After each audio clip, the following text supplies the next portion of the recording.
इतिहासकै सबैभन्दा ठुलो महाकुम्भ 2026 फिफा विश्वकप। जुन विश्वकपपछि फुटबलका महान हस्तीहरू हामीले कहिल्यै देख्न पाउने छैनौँ। Neymar junior, Cristiano Ronaldo, Lionel Messi, Luka Modric र दक्षिण कोरियाका सन। इतिहासले यी सर्वश्रेष्ठ महान खेलाडीहरू गुमाउनेछ।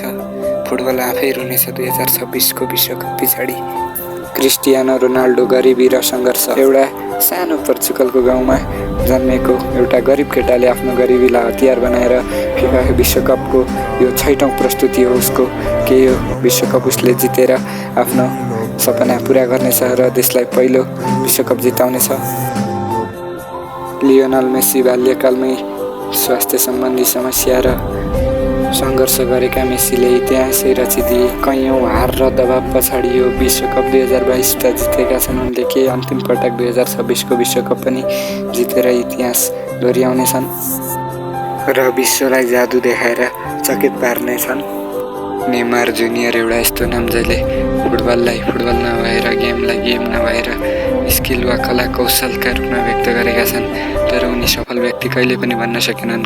उनीमाथि कैयौँ चोटहरू आए तर उनको यो जीवनको अन्तिम विश्वकप जितेर उनले सुनौलो कथा रच्ने अवसर रहेको छ।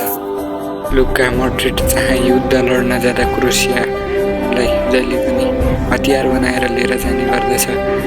यो फुटबलको सङ्घर्षमा लुका मोड्रिचको पनि निकै नै ठुलो हात छ। 2018 फिफा विश्वकपको फाइनलमा पुर्याए आफ्नो राष्ट्रलाई र उनी पराजित भए। तर अब 26मा एउटा सुनौलो अवसर छ उनीले आफ्नो देशलाई पहिलो विश्वकप जिताउने।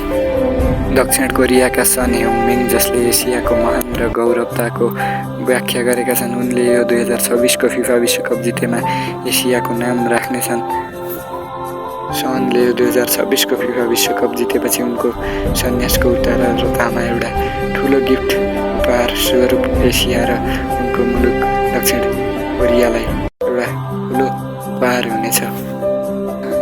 भिडियो मन परे लाइक, कमेन्ट, सेयर, सब्सक्राइब गरिदिनु होला साथीहरू।